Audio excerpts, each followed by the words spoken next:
Hello বন্ধুরা, welcome to my channel মংতনা। তো গতকাল আমি সকাল সকাল উঠে সেজে গুজে পিহুকে নিয়ে বেরিয়ে পড়েছিলাম বইমেলার উদ্দেশ্য। হ্যাঁ, ঠিকই ধরেছেন, আমাদের কলকাতা ইন্টারন্যাশনাল বুক ফেয়ারে 48তম কলকাতা ইন্টারন্যাশনাল বুক ফেয়ার হচ্ছিল সল্টলেকে। তো আমরা মেট্রো করে অটো ধরে চলে গেলাম বুক ফেয়ারে। এই যে দেখে নাও তোমরা, আমরা ঢুকছি 3 নম্বর গেট দিয়ে। পিহু একটু আগে আগে পিছে পিছে আমি। ঢুকেই আমরা প্রথমে চারিদিকটা একটু ঘুরে দেখে নিলাম। তোমরাও আমাদের সাথে একটু ঘুরে দেখে নাও চারিদিকটা। প্রথমে আমরা কোনো বই স্টলে ঢুকিনি, চারিদিকটা আগে ভালো করে দেখে নিচ্ছিলাম কোন স্টলে আগে ঢুকবো, কি কিনবো। কারণ আমাদের সঙ্গে রয়েছে পিহু, প্রকৃতপক্ষে একটি বই পাগল মেয়ে। এবং এই স্টলটাই আমরা প্রথমে ঢুকলাম, যেখানে রয়েছে হ্যারি পটারের 7টা কালেকশন।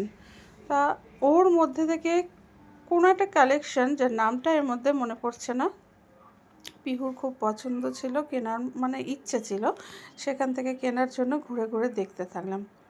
এই দেখো, সঙ্গে পিহুর মাসি। সেখান থেকে কিছু পছন্দ না হয়ে আমরা পৌঁছে গেলাম কথা ও কাহিনী স্টলে। কথা কাহিনী থেকে যেহেতু পিহুর স্কুলের বই আসে, তো একটু দুর্বলতা আছে। পিহুর মাসির একটি বই, যার নাম ঠাকুরবাড়ির অন্দরমহল, কেনার খুব ইচ্ছে ছিল। তো পিহুর মাসির জন্য আমি একটু ঠাকুরবাড়ির অন্দরমহল খুঁজে পেলাম। পিহুর মাসি কিনে নিলে এই ঠাকুরবাড়ির অন্দরমহল বইটি। এই দেখো, দেখতেই পাচ্ছ, আমরা এই বইটি নিলাম, সঙ্গে পিহু নিল আর একটা বই। তারপরে আমরা বেরিয়ে পড়লাম আরেকটি স্টলের উদ্দেশ্য, কলকাতা ইন্টারন্যাশনাল বুক ফেয়ার, যেটি চলবে আগামী 9ই ফেব্রুয়ারি পর্যন্ত। তোমরা যারা যারা এখনও এই মেলাটি ভিজিট করনি, আসো, এসে দেখো, ভীষণ ভালো লাগবে। বিস্তর প্রান্তর জুড়ে বসেছে বইমেলা, বিভিন্ন দেশ থেকে এসছে সবাই। তো আমরা এইখানে ঢুকলাম, ঢুকতেই পিহু একটু লাফিয়ে উঠলো, কারণ পিহু ফ্রোজেনের অ্যানার খুব ভক্ত। বইটা দেখেই হাত দিয়ে একটু ঘেটে নেটে নিল। এইভাবেই দেখতে দেখতে আমরা এগিয়ে গেলাম। ভিডিওটি তোমরা দেখতে থাকো, এবং ভিডিওটি দেখার পর যারা যারা যাওনি, আগেই বলেছি, অবশ্যই দেখে নেবে। চলবে এই ফেব্রুয়ারি মাসের 9ই ফেব্রুয়ারি পর্যন্ত। তারপরে আমাদের খুব খিদে পেয়ে গেছিলো, ঘুরতে ঘুরতে আমরা পৌঁছে গেছিলাম খাবারের জায়গায়। অনেক বড় জায়গা নিয়ে বসেছিল খাবারের stall. Pihu Bakkhali fish centre দেখে সেখানে চলে এলো খেতে। তো আমরা সেখান থেকে নিয়ে নিলাম থালি, দুটি থালি। একটি হচ্ছে ফ্রাইড রাইসের থালি আর একটা পোলাওয়ের থালি, সঙ্গে ছিল দুটি ফিশ ফ্রাই। খাওয়া দাওয়া শেষ হতে আমরা আবার বেরিয়ে পড়লাম পাশের স্টলে, রাশিয়া থেকে বই। রাশিয়া থেকে একটি স্টল বসেছিল, সেখানে ঢুকলো, পিহু ঘাটাঘাটি করলো, কিন্তু কিছু পছন্দ হলো না, অ্যাকচুয়ালি বুঝলো না, তাই বেরিয়ে এলো। তারপরে আমরা ঢুকলাম ইলিউশনের ঘরে।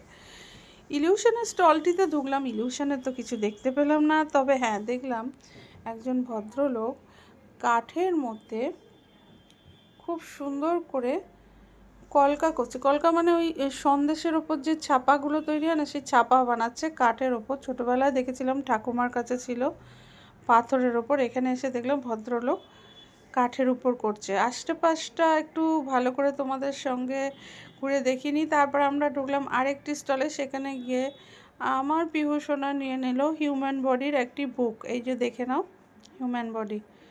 তারপরে আমরা গেলাম একটি স্টলে ঘুরতে ঘুরতে, যেখানে বিভিন্ন রকম মিষ্টি, মোয়া। দেখলাম ভদ্রমহিলা জি বাংলাতে পার্টিসিপেট করেছিল, দারুণ লাগলো সেখানের মিষ্টি। এবং পাশে ছিল বাংলার দই বলে একটি স্টল, দইয়ের স্টলে গেলাম, আমরা দই নিলাম, কিন্তু সত্যি বলছি দইটা আমার খুব একটা ভালো লাগেনি। ভালো দাম দিয়ে নিলাম, কিন্তু ভালো খেতে লাগলো না।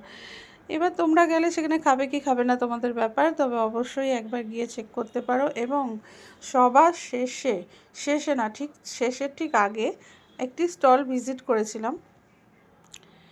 এই যে দেখছো, 138 নম্বর স্টল। সেখানে ঢুকে পিহু কিছু বই নিল, নিয়ে বেরিয়ে এলো। এসে আমরা মা বেটিতে মিলে খেলাম চা। সঙ্গে পিহুর মাসি ছিল, কিন্তু আর হাঁটতে পারছিল না, অনেকটা বড় বইমেলা, সে এক জায়গায় বসে গিয়েছিল। তো আমি আর পিহু দুজনে মিলে মা বাটিতে চা খেলাম। তারপরে গেলাম পেন্টাগনের স্টলে। সেখানে গিয়ে কিছু আনকমন পেন, অনেক বড় স্টল, নতুন পেনের স্টল, আনকমন পেন নিল পিহু।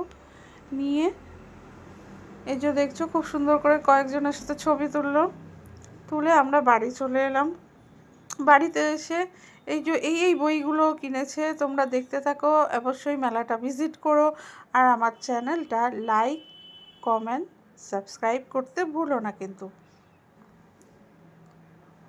চলো টাটা, আবার দেখা হবে পরের ভিডিওয়, সঙ্গে থেকো।